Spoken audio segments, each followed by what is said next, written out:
which proves I can beat him. But for me to do that, you need to know. I'm gay. But in order for me to beat him, I gotta tell you, I'm gay. You see what I'm saying? I feel like he doesn't need that in order to beat him, but he just looking for an excuse to get it out because it's been eating him up for the last 2 seasons. He's like, well, this will be a good enough excuse. And Bickner's like, I don't give a shit. Hey, I'm gay too.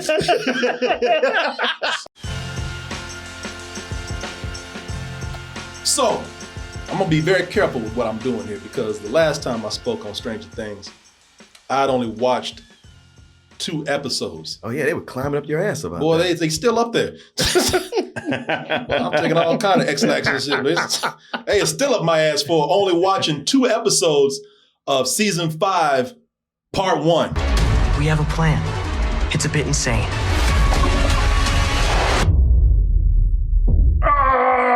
So what is the time? Sorry, I'm going to be a Billy to ask 1,000 questions, but what is the time frame right now, show wise, from that in season 1? Man, I'll get into that in a little bit. Okay. And yeah, don't. Because I'm like, their voice is very deep. They look like a foot taller than like. Yeah, they're all pushing 30 at this point. Yeah, I'm gonna talk about that specifically Still in high school. because time works different in Stranger Things land than it does anywhere else. Whatever supernatural shit is going on there, It's effective. it's put a hell of a growth spurt on these kids. Yeah, that'll be real funny. Anybody who's like picks it up and starts watching it in chronological order. Yeah, boy, people have gone from 8 to 28 Yeah. in a matter of 3 years. But yeah, man, so I got jumped on for not watching all 4 episodes that came out for part 1. Even though I made it clear to y'all, I said, listen, I was doing my best to watch as much as I can because I was heading to Europe. I didn't even sleep that night that much because I was trying to step and watch these damn strange things over here and these episodes. I was getting ready to go to Europe that day, so I could only fit in 2 before I had to catch a flight. They're long episodes. And man, these are I could only fit in 2 today. these are movies. Yeah. These ain't no episodes. Now these, you remember the episode meant 30 minutes or maybe an hour? Maybe an hour, yeah. Shit, now we're talking about episodes an hour and 15 to an hour and a half. Mhm. People, these are movies that we're watching right now. And y'all talking about, man, you never finish shows. Shit, I did when they were like reasonable. Shit, I did when they were actually 30 minutes to 45 minutes. And I'm talking about with commercials. Man, we come from a totally different period. Shit, if you told somebody back in our day, Yeah. if you told somebody an episode was going to be an hour and 30 minutes, Yeah, no, that's a movie. Because our episodes were 22 minutes or 44 minutes. yeah. With commercials. Shit, if it was an hour and 30 minutes, I was going straight to the theater. Mm-hmm. Shit, I remember when people said, man, we live in a glorious time where shows are just like movies, and then you realize just how much time that could be to a fault. But y'all were, y'all on my ass. Y'all like, man, you never finish show. You missed the best part. Oh man, episode 4. So I made sure that I watched that, and I made sure that I watched all the episodes that dropped during Christmas. And I will tell you that y'all weren't lying, man. Yeah, on episode 4, I remember watching the end of it. I don't know if this is what y'all were talking about, but at the end of episode 4, now again, I'm not going to go through a lot of background and setup and context because y'all have seen these. We're doing a spoiler kind of discussion right here. But that's when the military started running up on our cast of kids and other favorite characters in here. And then the Demogorgons came out and formed a gang. Did you see this? No, I only got to the 2 episodes of part 1 of season 5. Okay, so at the end of episode 4 and part 1, the Demogorgons just formed a gang. And boy, Demogorgons love killing military people. And here, if you a soldier, that's your ass in this show. So yeah, they just had a buffet going in and killing all these soldiers. And it was a really cool, action-packed scene.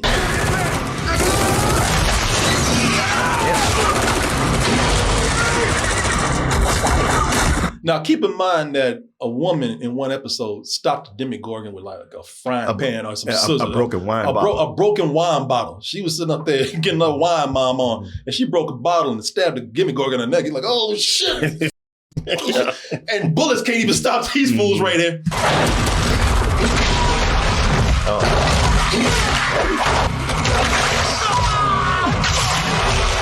Man, they playing catch and everything with them, man. It's like a couple of orcas. Yeah. That's teamwork. Man, the way they're all around in a ring, how are they not shooting each other? Okay, I'm sorry. I know. I told this man. I'm so embarrassed. Okay. Oh man, why you think they call it Stranger Things? Boy, ain't it strange how them bullets ain't hitting no soldiers over there? One of them Stranger Things we talking about. So I even enjoyed episode 1 and 2 of part 1. And that's where I ended it on. I said that I really liked those episodes. I did too. Yeah, I did. I really liked those. I did have some complaints though. And so as I caught episode 3 and 4 of part 1, there's a lot of numbers in there. Mm-hmm. I had this is worse than doing math. When I carried the 1 and caught episode 5, I had this reluctant realization as I watched episode 3 and 4 that I don't enjoy this show as much as I used to. Episode 1, at the first season, I was like, man, this is great. Yeah, well, yeah, everybody's in love with it. Yeah. And even when I was positive about the 2 episodes that I saw, episode 1 and 2, mostly because I was holding back because I wanted to be fair and I wanted to criticize something before I had finished it. Mm-hmm. Even then, I had some criticisms though. My biggest criticism was that things were starting to feel repetitive. And I felt that very much in the last 2 episodes of part 1, 3 and 4. And now I'm starting to feel that a lot in the last 3 episodes that came out during Christmas. That repetitiveness that I'm talking about, it's really repeating. It's getting man. Listen, that I'm feeling the repetitiveness of it, along with some things that honestly I've been holding back on. Because again, I didn't want to come out and just start criticizing things before I realized what was going on. Yeah. So I think a lot of people are starting to have similar criticisms that I have. And you're starting to see this online. There's a weird thing going on with the audience score on Rotten Tomatoes and the critic score. It's 84% for the critics, and the audience, I think it's 54 and dropping. Now, I'm kind of siding with the audience here because I agree with a lot of things that they're saying. And that's weird because a lot of times when you see the audience score going low, it's because they got an agenda. Oh yeah. There's something political they didn't like, or something woke they didn't like, or whatever. But I've seen the show accused of that. I haven't seen it to know. The later seasons to know if it's an actual factor, but yeah, well, you got a couple of gay characters. Yeah. But see, that's my problem with this is that some of those criticisms that people are having, even some of them that I agree with, I think people are starting to have these criticisms under one condition, one thing they saw, something that happened, and and where they weren't complaining before because that one thing. Oh, now y'all got something to say. Now y'all talking shit. Oh, now you want to be a critic. And I've been seeing a little bit more of that recently with other shows and movies. And when I see that, I'm just kind of, that irritates me. And because like I said, I'd wonder if you would be as critical if that didn't happen. But at the same time, I agree with some of these. So with that, I'm going to go into some of these criticisms that I have and go into these last 3 episodes. And as I said, man, at the risk of perhaps angering some people out there. Here's a trans joke about a falcon. Yeah, exactly. Some people. I don't like the gays in this show. Do you remember when Stranger Things was less gay? Jesus, man. They got to come in and ruin everything. No, listen, no, I'm joking. At the risk of angering some people out there, the show, I don't think it's that good. I'm not even saying these last 3 episodes. I'm saying I just think the show has slowly dipped in quality over the years. And I just don't think it's good right now. I think the writing is bad on this show. And that's not me trying to attack or challenge the people that are enjoying this. Just telling you it's just not working for me right now. That's how I felt through the fourth season. By the time the fourth season was done, I was like, yeah, I'm pretty much done with this series. Yeah. I've overlooked a lot of things with this show, man. I'm gonna tell you, for one, the nostalgia gimmick, that's been done with me for a long time. Not only with this, but a lot of things. But with this show especially. Because now when they do it, now that we're in season 5, when they do it, man, it's just obvious. Mm-hmm. It's like before, where it was cute, or it seemed like it was that nostalgia was being worked in more organically, I was down with it. But now it feels completely forced. Let's stop the whole show to talk about Return of the Jedi and some Ewoks. Let's just, we're supposed to be urgent, trying to take care of saving the world, but no, let's talk about Star Wars. The rebels need to destroy a second Death Star, but it's surrounded by a protective energy shield, which is created by a shield generator. Yeah, cool. Thanks for the summary of a movie. Yeah, exactly. Yeah. You're him. Yeah. I've seen it. We've seen the movie, all right? Man, that was such a cute, chubby-faced kid, and now he looks like Leatherface. I said duster he's wearing. That mullet.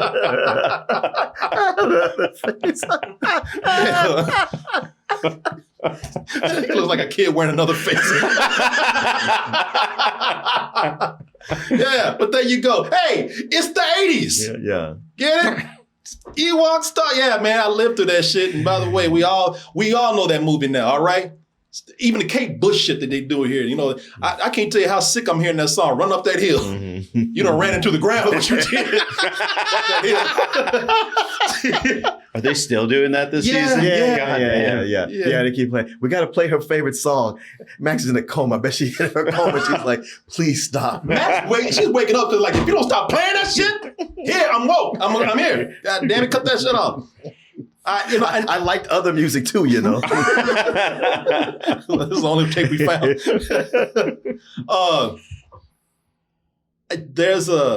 There's tropes in here that I did not like. They've been doing for a long time, kind of early on. So again, I kind of let it slide. But now they're literally saying the trope that they're doing. I don't like the hive mind trope. No, it's a lazy writing thing. It's extremely lazy. And this is what I'm talking about with part of the bad writing. But as I said, not only they do it, they literally say, I'm part of the hive mind. I was seeing what it was seeing and we know how hive minds work, by the way. thinking what it was thinking. I must have somehow tapped back into the hive mind. It's like, okay. But you're aware of second screenwriting. What's that? It's a thing that they're doing now, especially with TV shows and even movies. They're so conscious of people who watch movies or TV like while they're on their phone. Mm-hmm. So they say very obvious things because they know it's going to play in the background, and so it gets to them. And more things are being written this way. It's an actual practice that's being done. That's why you see movies that seem dumber, or like the dialogue is more obvious. That's the reason. Yeah. Still bad writing though. Not saying it's not. I'm just saying that, when you point that out, they're like, yeah, we know what that is. They're like, well, for anybody who doesn't, or people who are only sort of paying attention. Yeah. Yeah. Well, I mean, that's cool, but it's still the concept that they're doing it. Yeah. And like I said, it works for some people. I'm not trying to say I'm not trying to say what Netflix is doing is wrong. I'm not trying to say what their writing is wrong. I don't think it's good, but and that's why I'm saying. Yeah, if you're someone who watches something without surfing the internet at the same time, it's annoying. More than that, though, I think that the writing suffers from what some long-running shows suffer from. If you let them go long enough, too long-running shows. Yeah. If you're not somebody who has your ending thought out, or if you haven't given these characters other things to do than what you set them up from the beginning, because after a while they're going to run out of stuff and they're just going to fall into a type. Yeah. And I think that's what's going on here. That's one of the things that's happening here. Characters, one of them, I get in that a little bit, but I think story development overall is slowed down. And I know what you're saying. There's still things that are being revealed, and there are, but I think the allure of what the show was in the beginning is just not there anymore. Because in the beginning of the show, we had this, there was a mystery to everything that was happening. There was there were things that were slowly being unraveled. Most of that mystery is gone now. We know about Elle and her background. We pretty much packed up and moved into the Upside Down. Yeah, wasn't it a thing before? Like you had to wear a hazmat suit to go in there. You couldn't breathe the spores. And now it's like a vacation home. Yeah. Shit, they might as well be going to Cancun, going to the Upside Down or something, man. It's like, this is really, we've spent so much time in the Upside Down. I'm like, man, I'm kind of cozy here right now. Yeah, right? I'm kind of good. Yeah. Yeah. You might building like a 3-bedroom, 2-bath over there. Shit, the Demigorgons and the Demi-Dogs, they're pretty much like repeating enemies in a video game. They coming up so much. The reveals and the details that we're getting now are just making the plot more convoluted instead of adding to a nice reveal for a mystery or a storyline that we've had going on, a nice subplot. And another area where things have slowed down is what I just said, character development. The big strength of the show in the beginning, again, it was sort of a nostalgic gimmick thing, but it worked. It was that Spielberg underdog moment that they had going on, or moments they had going on in the show. You had this group of nerds whose geekiness, by the way, that's why the nostalgia worked, because they were a group of nerds and underdogs. Mm-hmm. And that was their character to sit around and nerd out about these things. And they, before they were just friends hanging out, talking about this stuff naturally. Yeah. Not stopping in the middle of saving the world and, hey, you seen Star Wars? Man, take your other face.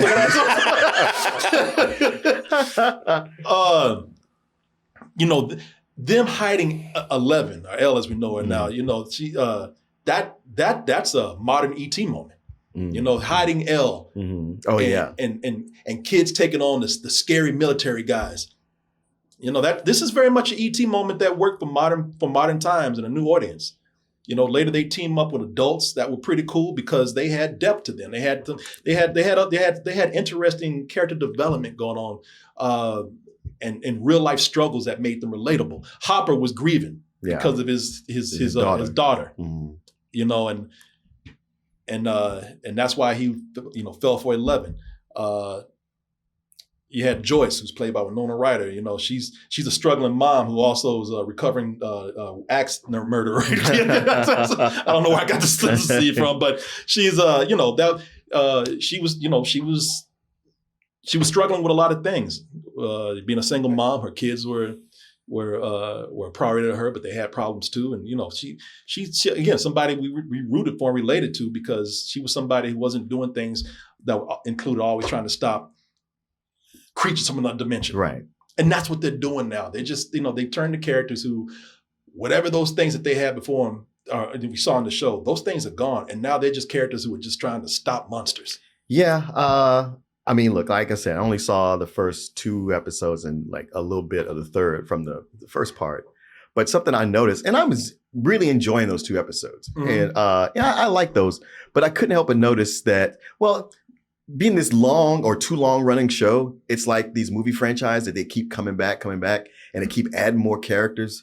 And then so everything starts to get flat. So watching it now, it's like, man, Joyce and Hopper and 11 are the least interesting characters. I was like, they don't have anything for Joyce to do. No, they really don't. She's just, she's just there. She just comes in every now and says, "I'm a mom." Yeah. We knew that from the very beginning.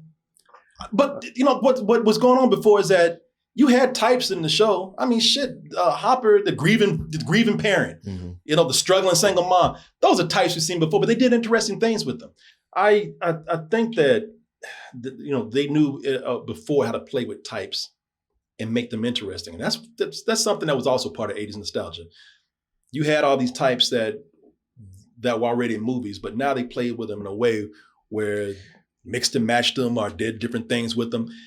Nancy and Jonathan. Mm-hmm. You had the cheerleader and the school outcast. Stoner. the stoner and the school outcast, loner and get together. But it was cute and it played out well. We've seen that before, but and it's not the first time that's been done, but the way they did it was cute. One of the things I really liked what they did here was when they took Steve and took him from being the main bully to doofus, you know, and then he became best friends with one of his victims with Dustin. Right. I love that. Yeah, they had great chemistry. And you know what? On the show, they still do in a way. That's one of the things that's actually still working for me when it doesn't get too obnoxious. I think that's something that's still good. But now everyone is settled in their type. They're settled in their place. You know what I mean? Yeah. And there's not too much. You might get details about their missions and what they're trying to do, the bigger picture that comes out. Yeah, there's new developments for that, but there's no personal development anymore. Right. Again, You're right. Even Martin, you said it already, and people have been on her ass. Y'all better give this girl something to do.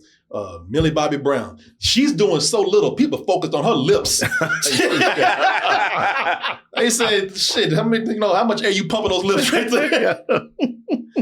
People making memes and videos about her lips and her stiff, stoic acting and playing this character now. Yeah, she ain't got nothing to do. You know, because listen, at this moment, that's why people staring at the same time about, damn, your lips get stung by some bees or something, because that's all she has.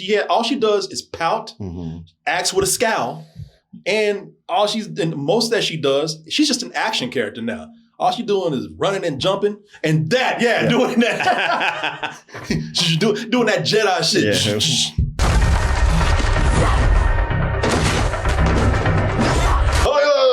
I mean, you know, we get a whole 10-minute training session where she does is killing pumpkins with the Force.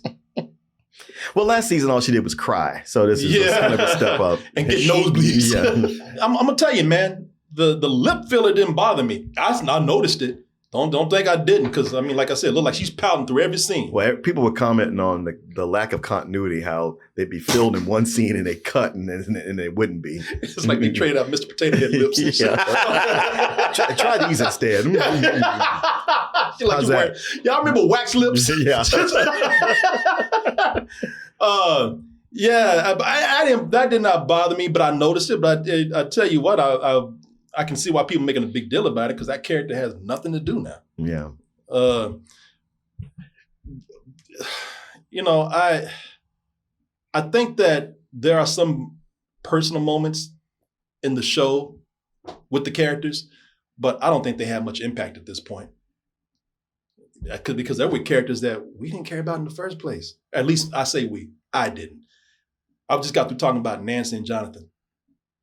So they got they in that damn dripping jizz room. Oh, you didn't see this. No, there's a room that just looked like somebody just went in and just bukkake all over his shit. And it's just dripping. And so they're about to drown in jizz, I guess. And so now they're making big confessions about, oh, you know what, since we're about to die, yeah, I really wasn't into you.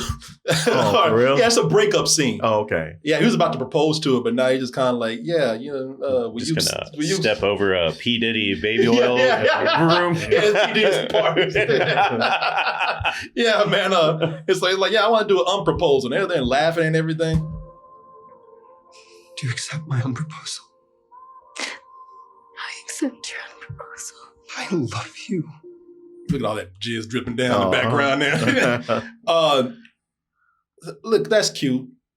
And it could be interesting, but I never gave a shit about these characters really recently. I mean, they all they did was kind of bicker every now and then. They never had any real personal moments that seemed like, oh my God, they're gonna be breaking up soon. It seemed like the big highlight of their romance was just her choosing him over Steve. Yeah. Because it's so unlikely. Yeah. And the most they did with this, like I said, I feel like they never foreshadowed that breakup enough.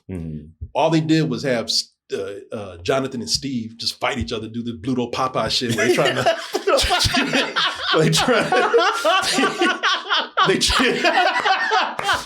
they trying to, like, you know. Now you know these kids don't know about Bluto and Popeye. Well, yeah, you know what? I'll take a L for that one right there, because that's what it is.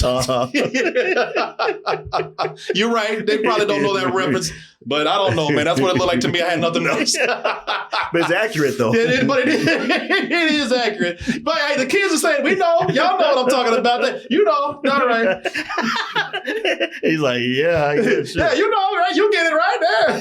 You opened with a Felix the Cat story. I mean, really trying to get on me. People singing the whole theme song. But that was a story. So those criticisms that I just gave you are what's making this very repetitive for me. Because now you got characters who are spending most of the show running from danger all the time. They ain't dying because they're the main characters. And by this point, I don't think they're going to kill any main characters. And you might as well just throw all them stakes out the window. Yeah, I'm telling you, man, long-running franchise and 2 long-running TV series, you get too many main characters and main characters don't die. And they don't die. You got to kill some of these characters. I thought Hopper was about to bite it, but y'all didn't, it's almost like y'all didn't have the nuts to do that. It's almost like Hopper was like, I'm going to take one for the show. It's like, man, this ain't doing that. Yeah, no, last season when they killed Max but didn't kill Max, I was like, okay, they ain't going to kill none of these kids. No, so all those stakes out the window right there. Shit, Dracula's safe. He ain't got nothing to worry about. Man, and also all these characters, when, it's bad enough that you're not killing them, but you're doing the close calls too much. Right when they're about to die, there's a last minute save. They do that over and over and over and over again. Yeah, because with Nancy's parents, they were dead. They were dead. Back. Yeah. And they're like, oh, we got into the hospital in time. What? They got sliced. They got eviscerated. The mom had blood coming out her neck. Yeah. Thank you, Martin. I forgot about that. Yeah. Yeah. That'd be all right because y'all like them. We can't let them die. And they keep figuring out these complex scientific solutions at the last minute. Damn, Lucas in there popping popcorn. Man, oh shit. This reminds me about this vortex in the middle of the particle change. You think I'm bullshitting. Listen to this. As I was heating up my popcorn, I thought about Billy in the sauna. We heated him up to activate the particles, right? To bring him back to life, all we have to do is heat him up. That's all you got to do. and you looking at those, man, look at you. So you looking at these people. You said that with such confidence. Yeah, with such confidence. So I'm thinking maybe okay, Lucas. So anyway, what we were saying. Yeah, and you look, and all of them are looking at him while he's talking, and you're thinking like, when I'm looking at him and he's saying this, so you see their expressions. Yeah. All of them are like, watch, look at this. He's crazy. Yeah. You think somebody's gonna be like, are you at your goddamn mind? But all of them are like, that just might work. Yeah, but I saw the same thing happen in episode 3 with Mike's plan. Yeah, see, that's what I'm saying. Well, it's like when he got done laying out that long plan, I expected them to laugh, and they were like, "Yeah, okay." And you know what? And the sister had a crazier plan. Let me see here. Mr. Clark? He's the biggest nerd in Hawkins. He taught Dustin everything he knows. If anyone can build a new tracker and built one fast, it's him. That could work. Yeah, okay. All right. They can go to him. He's like, do what? Yeah. Is this written or is them pitching it? It's just like some pitch meeting shit. Yeah. That was the writers walking into the room. It's like, so what if? Yeah. It sounds just like that. And Martin, you saying that guy, like, you expect me to do this at the last minute? You crazy? He's like, I can do that. Of course. Yeah. And so people starting to see these things now, I think. Like I said, I'm not trying to speak for everybody. There's people who really enjoy what's going on here. Good. I have no problem with that. But there are people more and more who are saying, yeah, I'm just not feeling this no more, man. I got to be honest. And I agree with a lot of this being said. One of the things that I agree with is the scene of Will coming out to his mom. Who keep them crazy eyes, by the way. Yeah, that's what she notoriety. can't help it. Yeah. But Will finally came out, and I personally don't think it's done well. For one, we knew. Shit, we've been knowing. How many seasons have we known? This ain't nothing new. Right. This is where the character will come out, and everybody be like, "Man, we know. Right. We've been knowing." Mm-hmm. Shit, you the only one that you pulling something on somebody. But what doesn't work for me is that the way they worked it in, I think is kind of silly. because instead of this being a tender moment with him and his mom, where he's saying, you know, I don't know what's about to happen, so I think I'm just going to come out and tell you about the truth about myself. No, it's not that. Him telling everyone he's gay, that's part of saving the world. What? Apparently, Vecna is in his head and knows everything about him, so that can be used against him. I don't know. Maybe Vecna's gonna run and say he gay.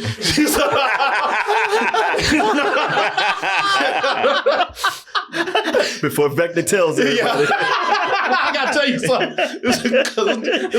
He's about to snitch on me.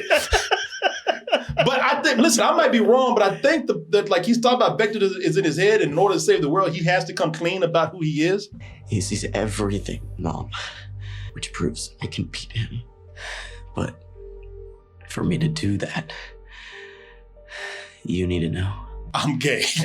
But in order for me to beat him, I gotta tell you, I'm gay. You see what I'm saying? I feel like he doesn't need that in order to beat him, but he just looking for an excuse to get it out because it's been eating him up for the last 2 seasons. He's like, well, this will be a good enough excuse. And Vecna's like, I don't give a shit. Hey, I'm gay too. I just think it could have been written better. And I think a moment like that, trying to work it into like, yeah, man, well, shit, he knows if I want to say the word, I got to. And like, it does come out like bullshit monster. He's just using this moment. That nigga lied, I don't care. I imagine her reaction is, oh, sweetheart, it's okay. I still love you anyway. Well, it's that scene where everybody's like, oh, everybody's there? Everybody's like Jonathan gets up because he's like, oh, the mother says, look, you got me no matter what. And then everybody's like, you got me too. You got me too. And me too. Yeah. And it's just a big old dog calling him at this Spartacus. point. Yeah. I'm Spartacus. Yeah. I'm not asking a whole lot because I'm criticizing this a whole lot because it is sort of a sappy show, but I thought it could have been done better. Now, this takes place in 1987. Yeah. His mom would have been probably accepting, but she would have, the question she would have immediately asked was, are you sure? Yeah. And don't tell nobody else. Yeah. Wow. For me. Okay, get off me, shit. 1987, huh? Okay. Yeah. All right. Well, you know what? At least he can stop crying. Yeah. Because last season, that's all. Him and 11, all he did was cry through the entire season. Yeah. I'm a little confused because you guys are showing clips. I thought he was just talking to his mom. Where'd those other people show up? Oh, yeah. It did look like he was talking to his mom in the way you showed that clip. He's like, oh, I was just playing. I'm trying to fool Vecna. See, listen, I don't hate the show. I believe it or not, I'm not hating it because the things that I'm still enjoying they're more superficial things. I'm enjoying just the weird imagery. I'm enjoying the monsters. I'm enjoying on a B movie level now. But you know, like they have a scene with melted soldiers that they come into and when they come into their jizz room, and I'm like, okay, you know, weird stuff like that I kind of like. But that sounds cool. Yeah, but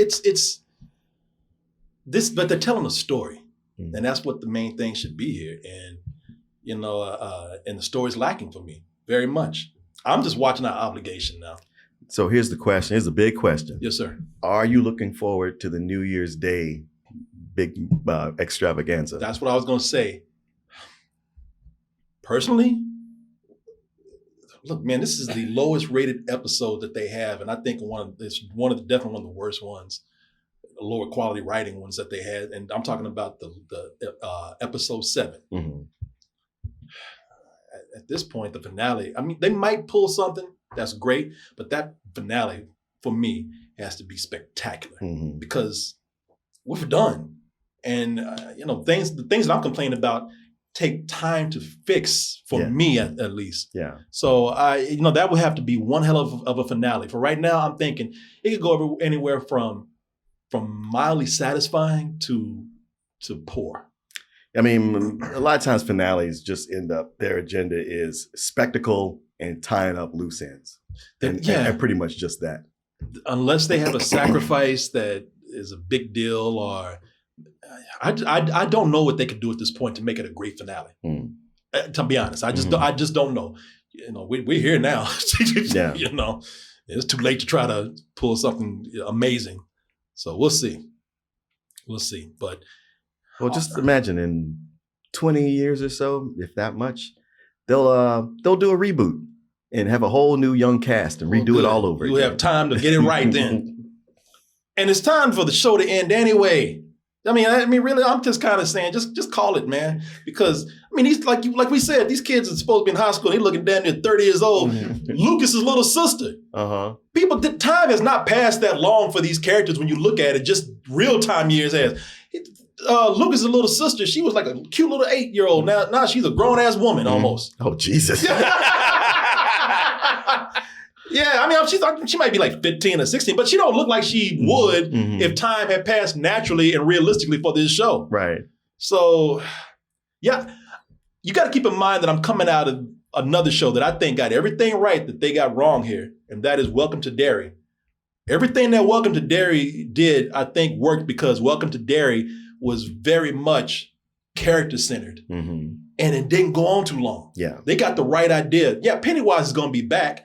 But they're telling this in almost like an anthology. Right. You know, Pennywise is doing things in different time periods. We're not dragging this out. And I think that, but like I said, a lot of things I think Pennywise is a great character, but the kids and all the adults and everybody in this show, it wasn't just about them fighting Pennywise. They had personal things going on that made them relatable. And so I think Welcome to Derry kind of maybe spoiled this for me in a way. So yeah, you know, that's it, y'all. I'm gonna hold judgment completely until I see the finale, but I just don't know what they can do at this point to make everything that's not working for me, you know, amazing at the end. It's so funny that this series was unapologetically inspired by It.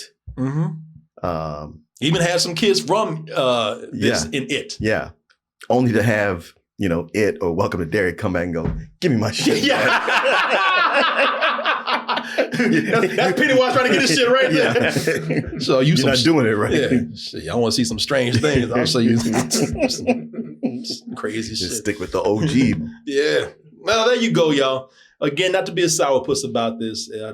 Like I said, I respect people that enjoy this. I cannot lie, though. I think the show is also convoluted.